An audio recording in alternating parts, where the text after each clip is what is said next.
გამარჯობა, თქვენ უყურებთ ყველაზე მაგარ პოლიტიკურ სატირას თაქ-შოუს ეთოქზე. გადაცემას ვიწყებთ საზარელი, კოშმარული ინფორმაციით. ქართული კულტურა დაეცა. დოიაღარა მორჩა. შემეშალა მხიარული განწყობა, გავაგრძელოთ მწუხარება. ჩვენი ფელინი წავიდა. კარგი, ახლა სერიოზულად. დოი, რომელმაც დრომის სახელისუფლებას დიდი ტერორისტივით და წავიდა გასტროლებზე, ამ გასტროლებით არყევდა თავის ჭკუით ძალაუფლებას.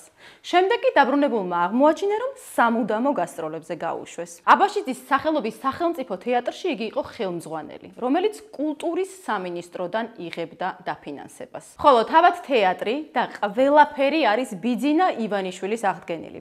იგი მუშაობდა ბიძინას აღდგენილ რესტავრირებულ თეატრში, ხელფასს იღებდა სამინისტროდან და ამ დროს ებრძოდა მთავრობას. მეტიც, როცა გასტროლებზე იყო და რევოლუციას გეგმავდა, მაშინაც ფულს სახელმწიფოსგან იღებდა. ეს იმაზე უარესი ისტორიაა, ვიდრე ლაკა ხოშტარია, რომ რუსეთს ებრძვის და თან ფულს იღებს კრემლისგან.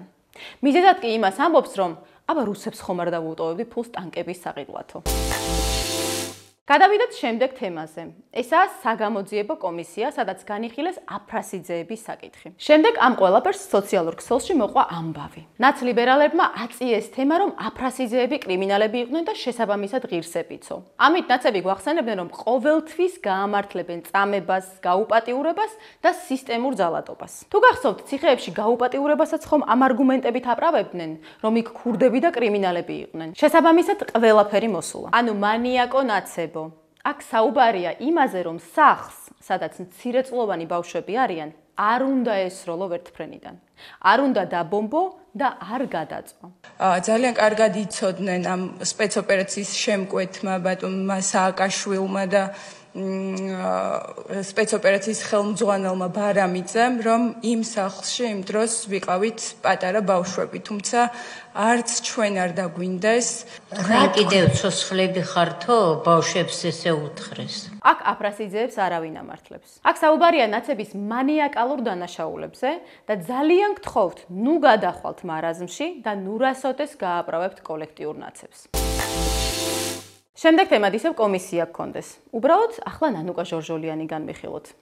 ეს ერთის მხრივ სასაცილო, უკიდეგანოს სიშტერის და მეორეს მხრივ ბოროტი ქალი არ უნდა აღვიქვათ მხოლოდ სასაცილო ტიპად. იგი თანამონაწილეა უამრავი დანაშაულის და ახლა რომ დარბის ლობიანებით და ვითომ ხალხს ეხმარება, რეალურად პირსისხლიანი მანიაკების გამправებელი. დანაშაულების შემკვეთი და თანამონაწილე იყო. ყველას გახსოვთ, როგორ ართმევდნენ ნაცები ბიზნესმენებს მანქანებს. შემდეგ კი თვითონ დაკატაობდნენ. ამ ძველ ტრენდს არც კოდუა ჩამორჩენილა და ეს ამბები ყველამ იცოდა. შემდეგ ჩამორთმეული მანქანებით კატაობდა ნანუკაც. ამ ერთის მხრივ შტერმა და მეორეს მხრივ ბოროტმა ქალმა აღიარა ეს ამბავი, რომ მართლაც დაკატაობდა ჩამორთმეული მანქანებით.